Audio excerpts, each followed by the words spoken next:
ಧ್ವನಿ ಕನ್ನಡ, ಪ್ರತಿಯೊಬ್ಬ ಕನ್ನಡಿಗನ ಧ್ವನಿ. ರಾಮ ಮಂದಿರ ಮೂರ್ತಿ ಪ್ರತಿಷ್ಠಾಪನೆ ಹಿನ್ನೆಲೆಯಲ್ಲಿ ಹೊಳಲು ಉಪ ಪೊಲೀಸ್ ಠಾಣೆಯಲ್ಲಿ ಶಾಂತಿ ಸಭೆ. ಫ್ಲೆಕ್ಸ್ ಬ್ಯಾನರ್ ಕಟ್ಟಲು ಪರವಾನಗಿ ಕಡ್ಡಾಯ, ಪಿಎಸ್ಐ ಮಾರುತಿ ಸೂಚನೆ. ಅಯೋಧ್ಯೆಯಲ್ಲಿ ರಾಮಲಲ್ಲಾ ಮೂರ್ತಿ ಪ್ರತಿಷ್ಠಾಪನೆ ಹಿನ್ನೆಲೆಯಲ್ಲಿ ಶನಿವಾರ ಹೂವಿನಹಡಗಲಿ ತಾಲೂಕು ಹೊಳಲು ಗ್ರಾಮದ ಉಪ ಪೊಲೀಸ್ ಠಾಣೆಯ ಸಾರ್ವಜನಿಕ ಶಾಂತಿ ಸಭೆ ಕರೆಯಲಾಗಿತ್ತು. ಈ ವೇಳೆ ಪಿಎಸ್ಐ ಮಾರುತಿ ಎಸ್ವಿ ಮಾತನಾಡಿ, ಕಾರ್ಯಕ್ರಮದ ಹಿನ್ನೆಲೆಯಲ್ಲಿ ಸಾರ್ವಜನಿಕ ಸ್ಥಳಗಳಲ್ಲಿ ಫ್ಲೆಕ್ಸ್ ಬ್ಯಾನರ್ ಕಟ್ಟಲು ಕಡ್ಡಾಯವಾಗಿ ಗ್ರಾಮ ಪಂಚಾಯಿತಿ ಹಾಗೂ ಪೊಲೀಸ್ ಪರವಾನಗಿ ಪಡೆಯಬೇಕು ಹಾಗೂ ಬೇರೆಯವರ ಜಾಗದಲ್ಲಿ ಕಟ್ಟುವುದಾದರೆ ಮನೆಯವರಿಗೆ ಒಪ್ಪಿಗೆ ಕೂಡ ಅಗತ್ಯ ಎಂದರು. ಸರ್ಕಾರದ ಆದೇಶ ಹಾಗೂ ಹಿರಿಯ ಪೊಲೀಸ್ ಅಧಿಕಾರಿಗಳ ಸೂಚನೆಯಂತೆ ಅಂದಿನ ದಿನ ಯಾವುದೇ ರೀತಿಯಲ್ಲಿ ಸಂಭ್ರಮಾಚರಣೆ ಮಾಡುವಂತಿಲ್ಲ ಹಾಗೂ ಮೆರವಣಿಗೆ ಮಾಡುವಂತಿಲ್ಲ, ಯಾವುದೇ ರೀತಿಯಲ್ಲಿ ಶಾಂತಿ ಭಂಗವಾಗದಂತೆ ನಡೆದುಕೊಳ್ಳಬೇಕು ಎಂದು ತಿಳಿಸಿದರು. ಈ ವೇಳೆ ಕಾರ್ಯಕರ್ತರು ಮಾತನಾಡಿ, ಕಾರ್ಯಕ್ರಮದ ಅಂಗವಾಗಿ ಅಯ್ಯಪ್ಪ ಸ್ವಾಮಿ ಸನ್ನಿಧಾನದ ಹತ್ತಿರ ಹಾಗೂ ಗೋಣಿ ಬಸವೇಶ್ವರ ಸರ್ಕಲ್ ಸೇರಿದಂತೆ ಗ್ರಾಮದ 5 ಕಡೆ ಅನ್ನ ಸಂತರ್ಪಣೆ ಏರ್ಪಡಿಸಲಾಗಿದೆ. ಬೆಳಗ್ಗೆ ರಾಮಲಲ್ಲಾ ಸ್ವಾಮಿ ಭಾವಚಿತ್ರಕ್ಕೆ ವಿಶೇಷ ಪೂಜೆ ನೆರವೇರಿಸಿ ನಂತರ ಪ್ರಸಾದ ಕಾರ್ಯ ಪ್ರಾರಂಭಿಸಲಾಗುವುದು ಎಂದು ಮಾಹಿತಿ ನೀಡಿದರು. ಸಭೆಯಲ್ಲಿ ಗ್ರಾಮ ಪಂಚಾಯಿತಿ ಅಧ್ಯಕ್ಷ ಮಂಜುನಾಥ ಹಲಿಗೇರಿ, ಗ್ರಾಮ ಪಂಚಾಯಿತಿ ಸದಸ್ಯ ಹೊನ್ನಪ್ಪ ಶಾಂತಪ್ಪನವರ್, ನಾಗರಾಜ್ ವಡ್ಡರ್, ವಿಶ್ವ ಹಿಂದೂ ಪರಿಷತ್ ಬಜರಂಗ ದಳದ ಮುಖಂಡರಾದ ಶ್ರೀಕಾಂತ್, ಪುನೀತ್ ಹೊಟ್ಟಿಗೌಡ್ರ, ಯುವ ಮುಖಂಡರಾದ ಬಸವರಾಜ್ ಗಂಧೂಡಿ, ಪ್ರಕಾಶ್ ದೇವಿಶೆಟ್ಟಿ, ನಿಂಗಪ್ಪ ಎಚ್ಎಲ್, ಮಾಜಿ ಜಿಲ್ಲಾ ಪಂಚಾಯತ್ ಸದಸ್ಯ ಆಂಜನೇಯ ಸೇರಿದಂತೆ ಪೊಲೀಸ್ ಸಿಬ್ಬಂದಿಯವರು ಪಾಲ್ಗೊಂಡಿದ್ದರು. ಪ್ರಮಾಣದಲ್ಲಿ ನೀವೆಲ್ಲ ಕಾರ್ಯಕರ್ತರು ಇದ್ದೀರಿ ಅಂತ ಗೊತ್ತಾಗಿದೆ. ಹಾಗಾಗಿ ಮತ್ತೆ ಈ ಬ್ಯಾನರ್ಸು, ಬಂಟಿಂಗ್ಸ್ ಮತ್ತು ಫ್ಲೆಕ್ಸನ್ನು ಎಲ್ಲ ತಾವು ಕಟ್ಟಿದ್ದೀರಾ, ಈಗಾಗಲೇ ಕಟ್ಟಿದ್ದೀರಾ. ಈ ಬಗ್ಗೆ ಎಲ್ಲರೂ ಕೂಡ ಅನುಮತಿಯನ್ನು ತೊಗೊಂಡಿದ್ದೀರಾ ಅಂತ ನಾನು ಭಾವಿಸ್ತೀನಿ. ಅದನ್ನು ಅನುಮತಿ ಪತ್ರ ಕೊಟ್ಟಿದ್ದಾರಲ್ಲ, ಮತ್ತು ಅನುಮತಿ ತೊಗೊಳ್ಬೇಕು.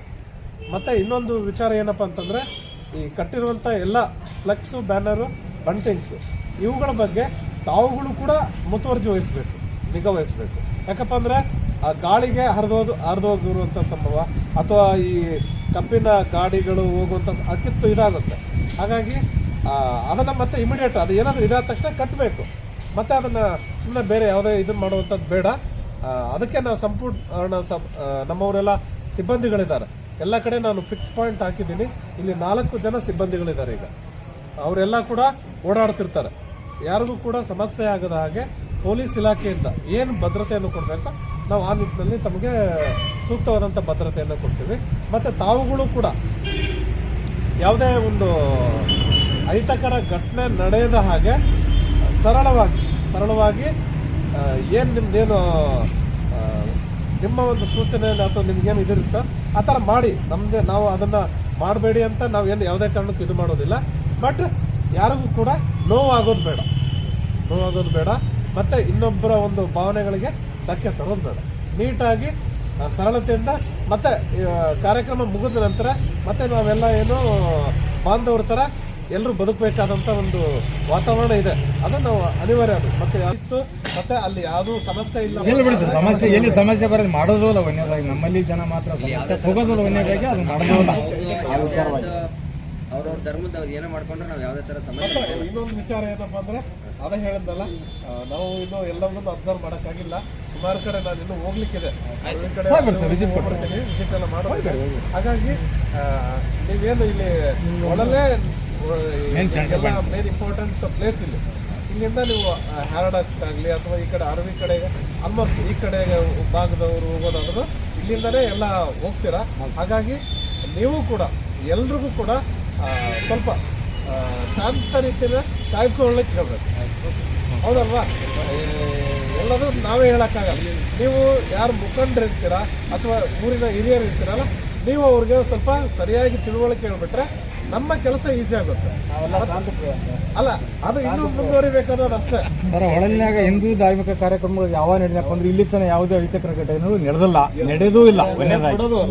ನಡೆಯಕ್ಕೆ ಬಿಡೋದು ಇಲ್ಲ, ಯಾರು ಬಿಡೋದಿಲ್ಲ ಅಷ್ಟೇ ಸರ್. ಏನಂಗೆ ಯಾಕೆ ಸರ್, ಇಲ್ಲಿ ನಾಳೆ ಇಲ್ಲಿ ನಮ್ಮ ದೇಶನ ಇವತ್ತೆಲ್ಲ ನಮಗೆ ಹೊರಗಡೆ ನೋಡೋವಂಥ ನಾವು ಒಂದು ಹಬ್ಬದ ವಾತಾವರಣದಲ್ಲಿ ನಾವು ಒಂದು ಇದು ಮಾಡ್ತೀವಿ. ಅದಕ್ಕೆ ಖಂಡಿತ ನಾವು ಒಂದು ಒಳ್ಳೆ ಇದಕ್ಕೆ ನಾವು ಸಪೋರ್ಟ್ ಮಾಡೇ ಮಾಡ್ತೀವಿ. ಆ ನಿಟ್ಟಿನಲ್ಲಿ ಇದು ಮಾಡಿಕೊಂಡ್ರೆ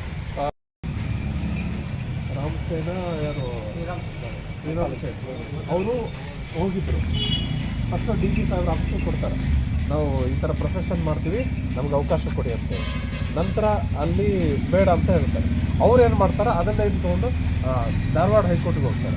ಧಾರವಾಡ ಹೈಕೋರ್ಟಲ್ಲಿ ಕೂಡ ಅದನ್ನು ಬೇಡ ಅಂತಲೇ ಹೇಳ್ತಾರೆ. ಆದರೆ ಪೂಜೆ ಪುನಸ್ಕಾರ ಈ ಥರ ಮಾಡೋದಕ್ಕೆ ಯಾವುದೂ ಅಭ್ಯಂತರ ಇಲ್ಲ ಅಂತಾನೆ ಅದು ಆದೇಶ ಇದೆ. ಹಾಗಾಗಿ ಆದೇಶದ ಪ್ರಕಾರ ನಾವು ಅದೊಂದು ತಾವು ಎನ್ಶೂರ್ ಮಾಡ್ರಿ. ಮತ್ತೆ ಬೇರೆ ಈಗ ನಿಮ್ಮ ಕಾರ್ಯಕ್ರಮಗಳು ಏನಾದರೂ ಇಲ್ಲಿ ತಾವು ಮಾಡ್ತೀರಾ? ಅನ್ನ ಸಂತರ್ಪಣೆ 2 ಹತ್ರ ಇರುತ್ತೆ. ಅನ್ನ ಸಂತರ್ಪಣೆ ಅಂದ್ರೆ ಅಲ್ಲೇ ಪೂಜೆ ಮಾಡಿ ಇಲ್ಲಿಂದನೇ ಕೊಡ್ತೀವಿ. ಅಲ್ಲ, ಪ್ಲೇಸ್ ಏನಾದರೂ ಇದು ಮಾಡಿದ್ರೆ ಇದು ಈ ಜಾಗದಲ್ಲಿ ಇದೆ ಪ್ಲೇಸ್. ಇದು ಒಂದು ಸ್ಥಳ, ಗೋಣಿಬಸವೇಶ್ವರ ದೇವಸ್ಥಾನ ಆ ಸರ್. ದೇವಸ್ಥಾನ. ಆಮೇಲೆ ಹನುಮಂತ ನಗರ ಅಂತಂದೇಳಿ ಅಲ್ಲಿ ಆಂಜನೇಯ ದೇವಸ್ಥಾನ. ಮೇನ್ ಇಂಪಾರ್ಟೆಂಟ್ 2 ಇದಾವೆ ಅಷ್ಟೇ ಸರ್. ಈಗ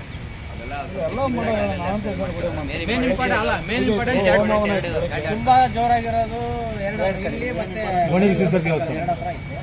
ಇನ್ನು ಉಳಿದ ಹತ್ರ ಅಷ್ಟಕ್ಕೆ. ಓಕೆ, ಹಾಗಾದ್ರೆ ಈಗ ಇಂಪಾರ್ಟೆಂಟ್ ಪ್ಲೇಸ್ 2 ಆಗ್ತದೆ ಸರ್. ಬೆಳಿಗ್ಗೆ ಎಷ್ಟು ಗಂಟೆಗೆ ಇದು ಹೋಮ ಅದು ಕಾರ್ಯಕ್ರಮ ಇರ್ತದೆ? ಸರ್ 11 ಗಂಟೆ ಸರ್ ಪ್ರಸಾದ್ ಚಲೋ. ಅಂದ್ರೆ ಬೆಳಿಗ್ಗೆ as usual ಸಾಮೂಹಿಕವಾಗಿ ಪೂಜೆ ಸರ್. ಇರುತ್ತೆ, ಅದು ಪೂಜೆ ಪೂಜೆ ಅವಸ್ಥೆ ನಂತರ ಮಧ್ಯಾಹ್ನ ನಂತರ ಪ್ರಸಾದ ಪೂಜೆ ಆದ ತಕ್ಷಣ 11 ಗಂಟೆ ನಂತರ 11 ಗಂಟೆ ನಂತರ ತಾವುಗಳೆಲ್ಲ ಅನ್ನ ಸಂತರ್ಪಣೆ. ಓಕೆ, ಈಗ ಅನ್ನ ಸಂತರ್ಪಣೆ ಅಂದ್ರೆ ಒಂದು 5 ಕಡೆ ಅಂತ ಹೇಳಿದ್ರಿ ಈಗ. ಹೌದು ಸರ್. 2 ಇಂಪಾರ್ಟೆಂಟ್ ಸರ್, 3 ಒಂದು ಸ್ವಲ್ಪ ನಾರ್ಮಲ್ ಆಗಿ ಅಲ್ಲೇ ಇರ್ತಕ್ಕಂಥ ಇದ್ರಾಗ ಮಾಡಕತ್ತೀವಿ. ಎಲ್ಲೆಲ್ಲಿ ಅವ್ರ ಮನ್ಯಾಗ ಮಾಡಕತ್ತಿದ್ರು ನೋ ಇಶ್ಯೂ ಅಲ್ಲ. ಅದಕ್ಕೇನು ಯಾರು ಅನ್ನ ಸಂತರ್ಪಣೆಗೆ ಯಾರು ಅದು ಇದನ್ನೇ ಇಲ್ಲ. ಯಾರಾದ್ರೂ ನಾವು ಬಂದ್ರು ನಾವು ಪ್ರಸಾದ